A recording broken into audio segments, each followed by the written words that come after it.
मुझे ना तन चाहिए ना धन चाहिए, बस अमन से भरा ये वतन चाहिए। जब तक जिंदा रहूं इस मातृभूमि के लिए, जब तक जिंदा रहूं इस मातृभूमि के लिए, जब मरूं तो तिरंगा कफन चाहिए। क्या बात है मैम, क्या बात है। तो दोस्तों, on the same note, please welcome Gopal and group on the stage who are going to melt the heart with their patriotic dance performance. तालियों के साथ स्वागत कर दीजिए प्लीज।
जी हाँ, किसान जो दिन भर तपती धूप में बिना किसी की परवाह के बिना झुलसते सूरज की गर्मी में हमारे लिए अन्न उगाता है। किसान यूं तो देखने में बहुत ही सीधा साधा और साधारण रूप से जीवन यापन करता है, लेकिन ये बात उसे भी पता है कि ऊपर वाले ने उन्हें कैसी ताकत दी है जिससे वो औरों की भूख को मिटा सकते हैं। जी हाँ, भूख जिसके लिए पूरी दुनिया काम कर रही है।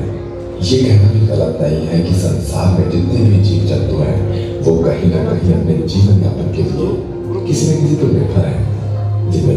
थे जूम भी ले रहा भाई तो।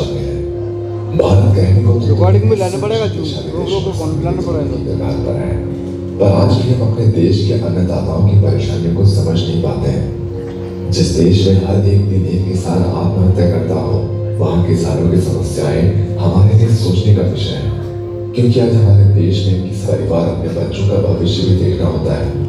किसान जो पूरी दुनिया का पेट भरता है, पर उसके खुद के बच्चों को भूखा सोना पड़ता है, जिसका एक टूटा फूटा सा घर होता है जो उसके हालातों को बिना बोले ही बयान कर देती है। तो वक्त की रोटी की कीमत क्या होती है, यह आज हम नहीं जान सकते, लेकिन ये जानना हमारे लिए बेहद जरूरी हो गया है।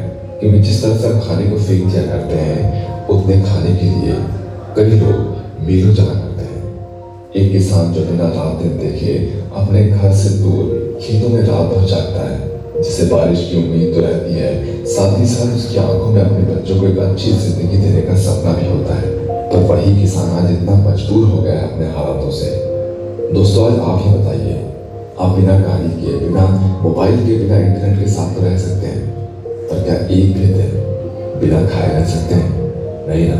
एक बड़ी पुरानी कहावत है कि हमें चीजों की कीमत तब समझ नहीं आती है जब वो हमारे पास होती है, पर जैसे ही वो चीज हमसे दूर चली जाती है, हमें उसकी कीमत पता चलती है। वैसे ही एक किसान उसके परिवार के लिए पूरी दुनिया होता है। उसके माँ बाप, उसकी बीवी, उसके बच्चे और घर की जिम्मेदारियां, इतनी सारी समस्याओं से घिरा एक किसान चेहरे पर मुस्कान लिए मन की परेशानियों से लड़कर हर रोज खेतों में पसीना बहाकर काम करता रहता है। दोस्तों, आप ही बताइए कि क्या एक इंसान होने के नाते यह हमारी जिम्मेदारी नहीं बनती है कि हम हर किसान जो अपनी फसलें बेचकर अपना घर चलाता है, उसे उसका उचित मूल्य दें। दोस्तों, आने वाले समय में हमारे देश की आबादी जिस तरह से बढ़ने वाली है, उसके हिसाब से अपने आप को बदलें, कितने भी मॉडर्न हो जाए, पर मुझे और आपको किसान की जरूरत पड़ेगी, है ना? क्योंकि किसान एक ऐसा इंसान है जो खेतों से अन्न उपजा सकता है, जो हमारे लिए खाना तैयार कर सकता है, और उसके बिना हमारा जीवन संभव नहीं है। यहाँ तक कि पूरे संसार में किसी भी जीव का जीवन संभव नहीं है। और जैसा कि हम सभी जानते हैं, भारत में सजे ना होते, ना होते तो त्योहार सूखे रह जाते, बाकी तो छोड़ो, शायद भगवान भी भूखे रह जाते।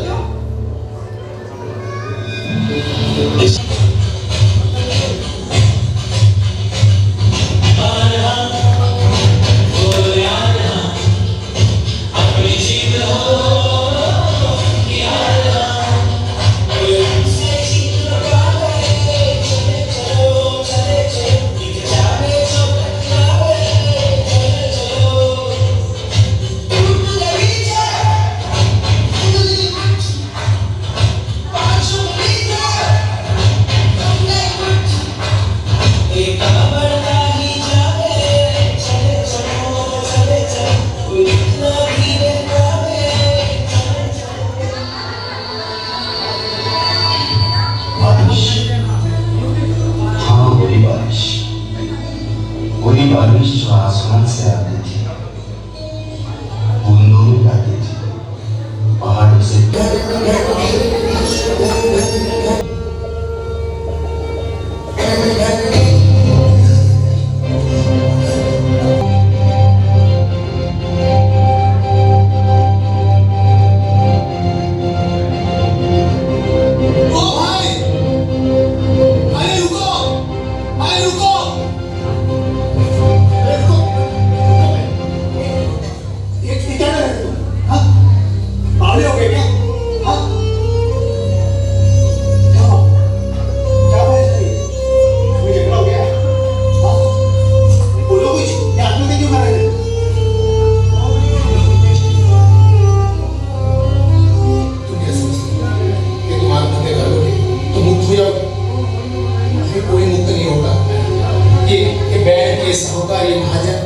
कोई नहीं छोड़ेगा, आत्महत्या कोई हल नहीं होगी।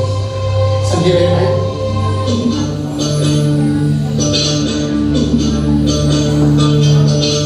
माटी माटी में माटी माटी तू, माटी का आतंक, माटी है हर सुर, माटी से सब आया, सब माटी में बन जाएगा। कुदरत है पगला कुम्हार, जाने कैसा घड़ा बनाएगा।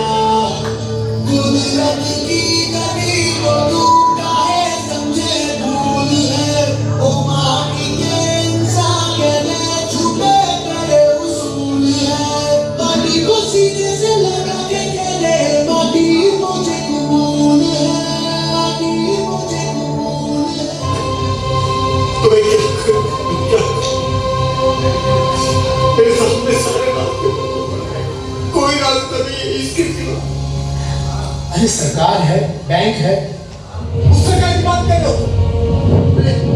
कोई सुन लेने वाला नहीं है गरीब किसान, कोई पूछने वाला नहीं है कि हम कैसे जी रहे हैं, क्या कर रहे हैं, क्या नहीं कर रहे हैं, हमारे बच्चे कैसे जी रहे हैं, पढ़ रहे हैं कि नहीं पढ़ रहे, हमारे बेटियों की शादी हो रही है कि नहीं हो रही है, हमारे पिता माँ बाप की क्या हालत है, कभी कोई नहीं स्पीच हम ज्यादा रहा वो लड़का हमारे लिए तो बस ये रास्ता होता है।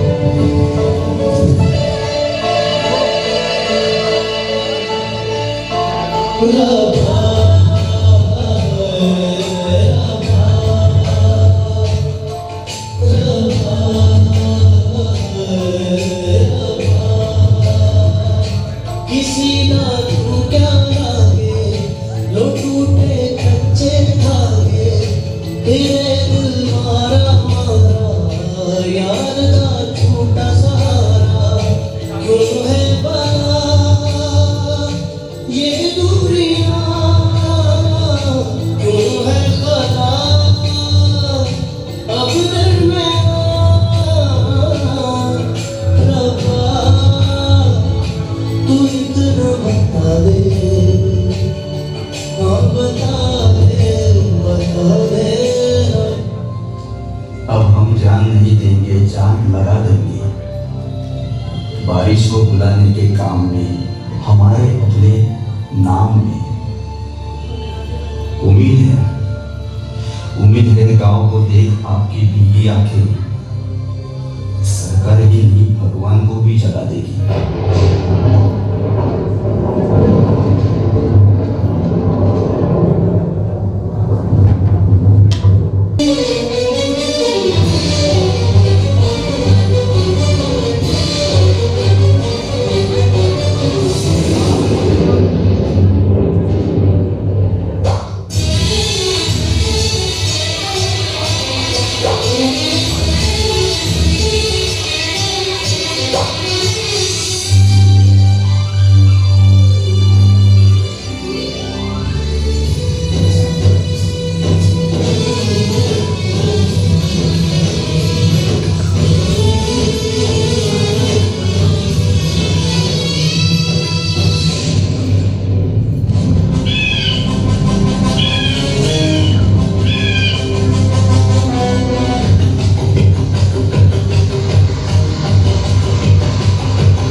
अगले साल सस्ती सुंदर टिकाऊ बारिश हम सबको भिगा देगी, हम सबको भिगा देगी।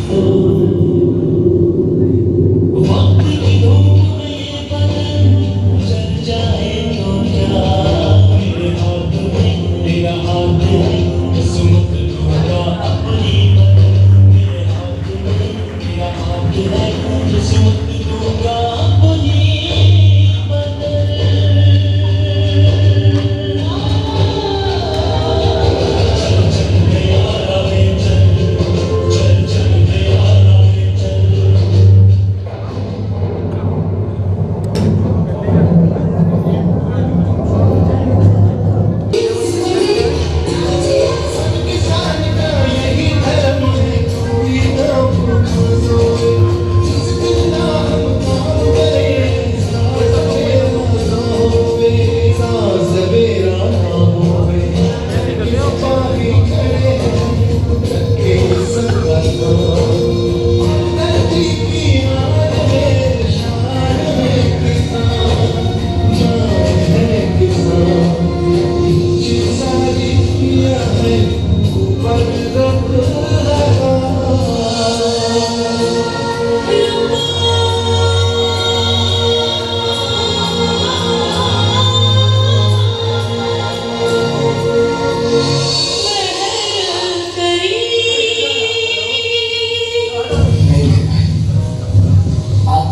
किसी भी समस्या का हल नहीं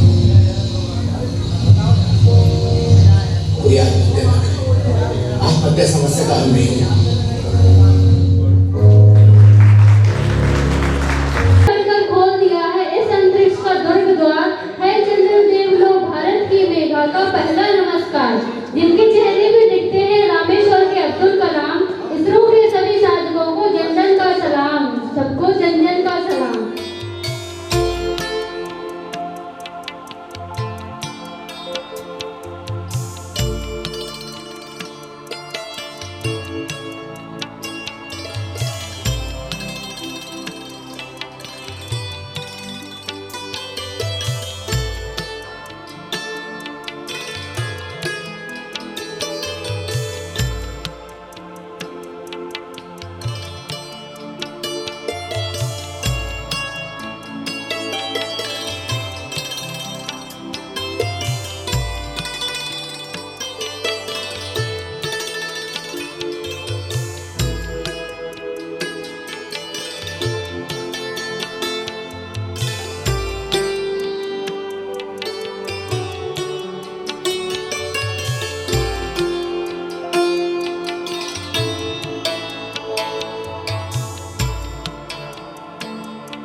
उम्मीद हो गई पूरी। चांद की जमीन पर पहुंचा चंद्रयान, चांद की जमीन पर पहुंचा चंद्रयान। चांद पर पहुंचकर इसरो ने बढ़ाया मान, चांद पर पहुंचकर इसरो ने बढ़ाया मान। अंतरिक्ष में चंद्रयान और बुलंदी पर पहुंचा हिंदुस्तान। अंतरिक्ष में चंद्रयान और बुलंदी पर पहुंचा हिंदुस्तान। मिशन का प्रमुख उद्देश्य चंद्रमा की सतह पर पहुंचना और विज्ञान का अध्ययन करना था। चंद्रयान प्रथम ने कुछ रहस्यमय चीजों और पदार्थों की खोज की। इस मिशन में चंद्रयान प्रथम ने मानव इतिहास में पहली बार पानी की संभावना देखी गई। जहां पर चंद्रयान प्रथम के पदचिन्ह पड़े थे, उस स्थान को जवाहर पॉइंट के नाम से जाना जाता है। से वो और थे जो हार गए आसमान से।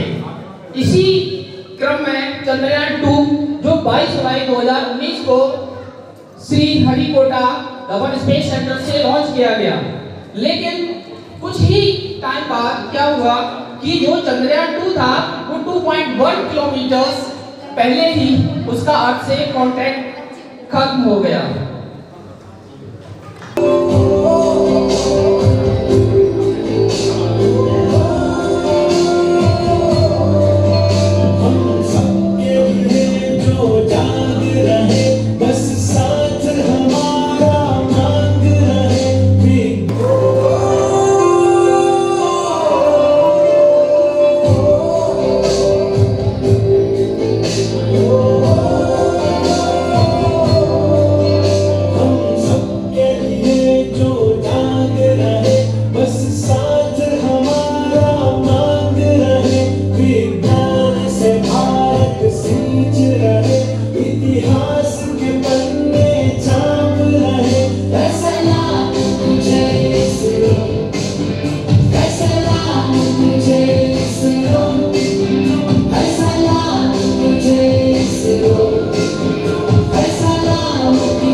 हो चुकी है। चंद्रयान 3 को श्री हरिकोटा में स्थित सतीश धवन स्पेस सेंटर में पहुंचाया गया है, जिसके बाद इसे रॉकेट के साथ जो 13 से 15 जुलाई के बीच चंद्रयान 3 को पृथ्वी से लॉन्च किया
पर श्रीहरिकोटा सतीश धवन स्पेस सेंटर से लॉन्च चंद्रयान 3 मिशन अपनी 45 से 50 दिनों की यात्रा पर निकल चुका है, जो 23 या 24 अगस्त को चांद की सतह पर पहुंच जाएगा। 1 0 plus 5 seconds. Lift off normal. Here we have a majestic lift off of LVM-3 M4 rocket carrying India's prestigious Chandrayaan 3 spacecraft. प्रज्वलन और सफलतापूर्ण उठापन LVM-3 M4 रॉकेट का यह भीम का रॉकेट आसमान को चीरते हुए अपनी भयानक दहाड़ से चारों ओर कंपन उत्पन्न कर रहा है। इसे हम यहाँ महसूस कर सकते हैं और यही दहाड़ है जो वैज्ञानिकों को रोमांचित करती है। LVM-3 के उत्थापन के साथ ही हमारे अंतरिक्ष यान चंद्रयान 3 की चंद्रमा की यात्रा प्रारंभ हो चुकी है।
Who is here to encourage us, and he is critically looking at the visual.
Qué